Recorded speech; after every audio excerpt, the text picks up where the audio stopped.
Assalamualaikum warahmatullahi wabarakatuh. Halo, perkenalkan saya Muhammad Farhan dari kelas 11.1. Tujuan dibuatnya video ini adalah untuk memenuhi pelajaran kimia. Yang pertama, di sini saya akan menjelaskan penentuan keempat bilangan kuantum dan letak golongan dan periode golongan A pada suatu unsur. Nah, yang pertama ini saya akan menentukan periode dan golongannya dulu dari unsur 7N. Nah, di sini pertama caranya kita harus mengkonfigurasikan elektronnya. 7N ini jika dikonfigurasikan elektronnya adalah 1s pangkat 2, 2s pangkat 2, habis itu 2p pangkat 3. Nah, selanjutnya kita akan menentukan periodenya. Nah, perlu diingat periode itu, cara menentukan periode adalah dilihat dari kulit terluarnya. Nah, karena di sini kulit terluarnya adalah 2, jadi di sini periodenya adalah 2. Kita tulis 2. Selanjutnya golongan. Nah, syarat menentukan golongan adalah jika orbital atau subkulit pada kulit terluar adalah S atau SP. Bisa dilihat di sini dari hasil konfigurasi elektron tadi, kulit terluarnya subkulit pada kulit terluarnya adalah S dan P.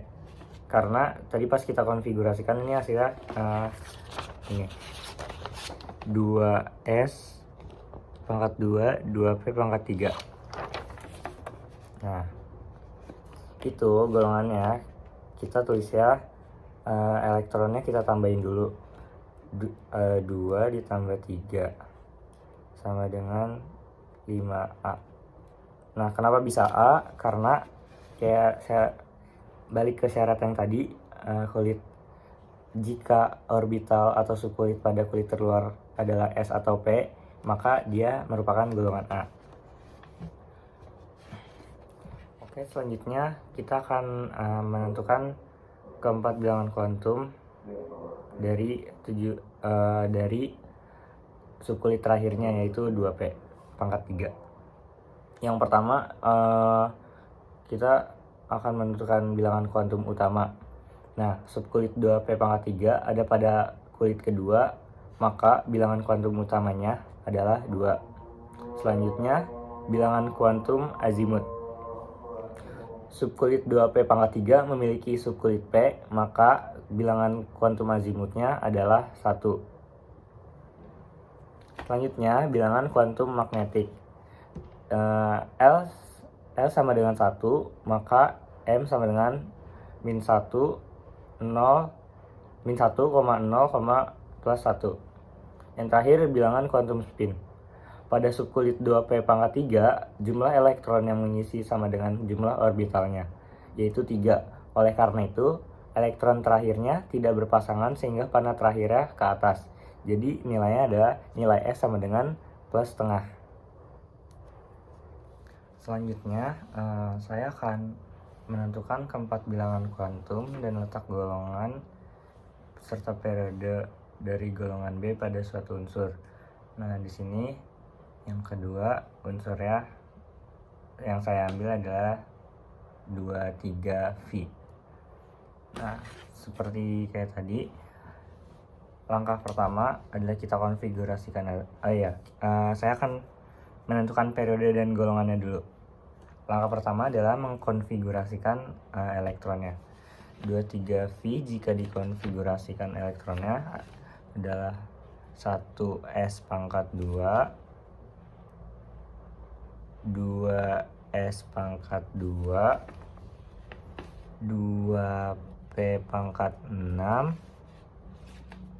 3s pangkat 2, 3p pangkat 6, 4s pangkat 2, 3d pangkat 3. Nah, jika sudah dikonfigurasikan elektronnya, kita akan menentukan periodenya. Nah, periodenya itu dilihat dari kulit terluar dan terbesar ya. Di sini karena kulit terluar dan terbesarnya adalah 4, jadi periodenya adalah 4. Karena yang lainnya sama kayak 1S pangkat 2, 2S pangkat 2, 2P pangkat 6, 3S pangkat 2, 3P pangkat 6, 4S pangkat 2, dan yang terakhir 3D pangkat 3. Nah, jadi dilihat dari kulit terluar dan terbesar, itu 4. Selanjutnya golongannya. Golongan syarat golongan B adalah jika orbital atau subkulit pada kulit terluar adalah D.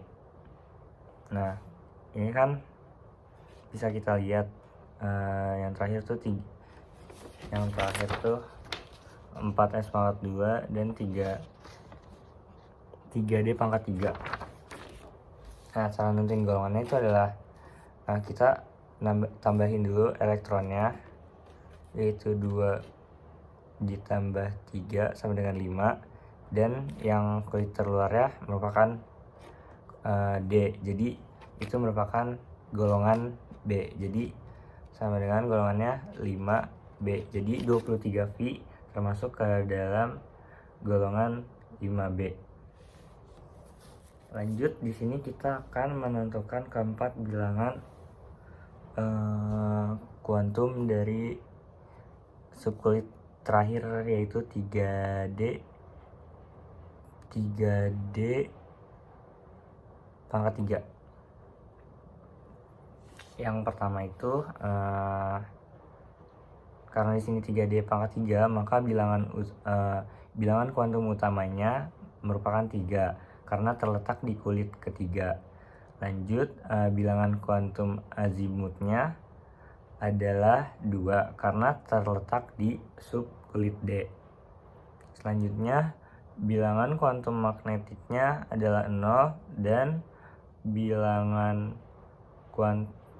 bilangan kuantum spinnya adalah plus setengah. Lanjut, yang nomor terakhir adalah cara menentukan bentuk molekul menggunakan teori hibridisasi pada suatu molekul. Sebelumnya, saya akan menjelaskan apa itu hibridisasi dan bentuk-bentuk molekul berdasarkan teori hibridisasi. Nah, hibridisasi adalah percampuran orbital-orbital atom untuk membentuk orbital baru dengan tingkat energi yang sama di antara orbital-orbital yang dicampurkan. Nah, orbital hasil pencampuran tersebut dinamakan orbital hibrida. Nah, di sini ada bentuk-bentuk molekul berdasarkan teori hibridisasi. Nah, jika jenis orbitalnya S dan P, orbital hibridanya sp, bentuk molekulnya linear, contohnya BeCl2. Yang kedua, jenis orbital S dan P, orbital hibrida sp pangkat 2, bentuk molekulnya segitiga planar, contohnya BF3. Yang ketiga, jenis orbitalnya S dan P, orbital hibridanya sp3, bentuk molekulnya tetrahedral, contohnya CH4. Yang keempat, jenis orbital S, P, dan D, orbital hibridanya sp3d, bentuk molekulnya bipiramida trigonal, contohnya PCl5. Yang terakhir, jenis orbital S, P, dan D, orbital hibridanya sp3d2, bentuk molekulnya oktahedral, contohnya SF6. Nah, di sini saya akan membahas mengambil contoh dari CH4. Untuk mengetahui bentuk molekul dari CH4, kita harus menentukan orbital hibridanya terlebih dahulu. Nah, pertama tuh caranya adalah kita harus mengkonfigurasikan dari atomnya. Dari atom C itu jika dikonfigurasikan adalah 1S pangkat 2, 2S pangkat 2, 2P pangkat 2. Nah, lanjut bentuk diagram orbitalnya. 1s²2 itu bentuknya ada satu kotak dan tanda panahnya ke atas dan ke bawah. Selanjutnya 2s²2 bentuk orbitalnya tuh satu kotak juga, panahnya ke atas dan ke bawah. Lanjut yang 2p²2 ada 3 kotak dan panah ke atas terisi 2 kotak. Yang kotak terakhirnya kosong. Nah, tapi di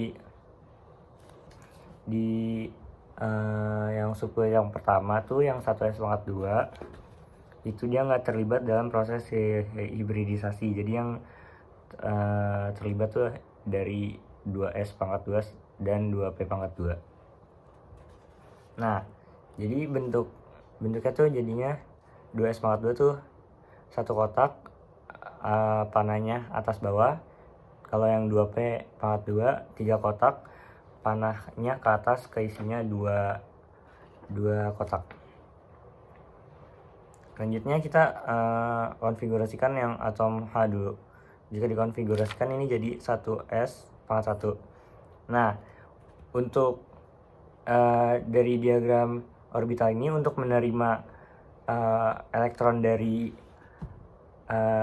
H ini, dia harus nyiapin 4 kotak. Nah, jadi dilakukan proses eksitasi elektron. Yaitu caranya yang pertama, yang 2s²2 itu bentuknya jadi satu kotak dengan panah ke atas, dan yang 2p itu jadi 3 kotak dan tiga-tiganya terisi panah ke atas. Nah, untuk yang panah ke bawah dari 2s²2 itu dipromosikan ke kotak yang ke dalam orbital diagram orbital 2p yang kosong. Jadinya jadi terisi semua dengan satu panah ke atas. Selanjutnya, jika sudah kayak gini, lanjut ke orbital hibrida. Nah, bentuk orbital hibridanya menjadi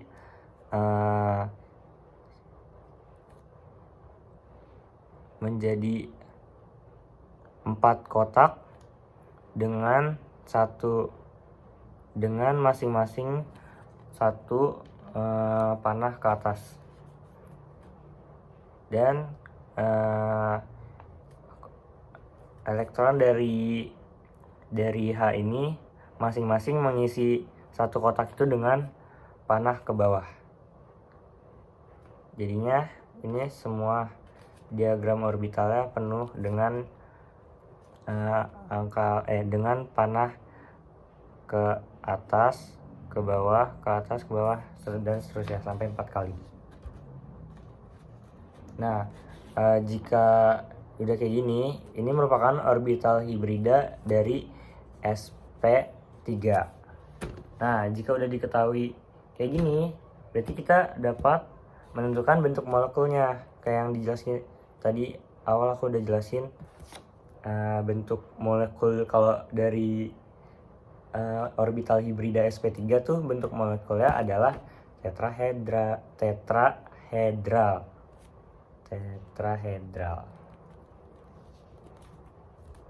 Sudah selesai.